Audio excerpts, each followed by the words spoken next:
Bu kazak kaç yaşında? 17 yaşında.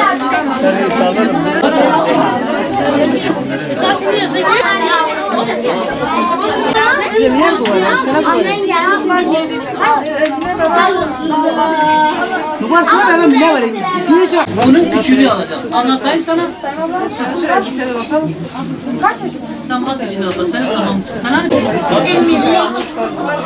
Sen abla. Bak hocam.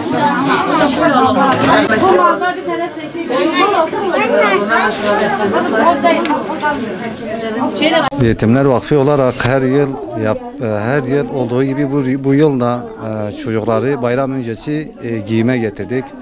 Allah-u Teala hayırseverlerden razı olsun. Onların yaptığı katkılardan dolayı bu yıl da 400 tane yetim çocuğumuza elbise inşallah giydireceğiz. Şimdiden giydirmeye başladık. Bu çalışmamız inşallah 3 gün boyunca devam edecek. İnşallahurrahman bununla beraber başka yetim ailelerimize inşallah biz onları da getireceğiz, onları da çağıracağız. Bu 3 gün boyunca sabahtan akşama kadar full olarak inşallah çalışacağız yani burada. Ailelerimizi giydireceğiz, çocuklarımızı inşallah.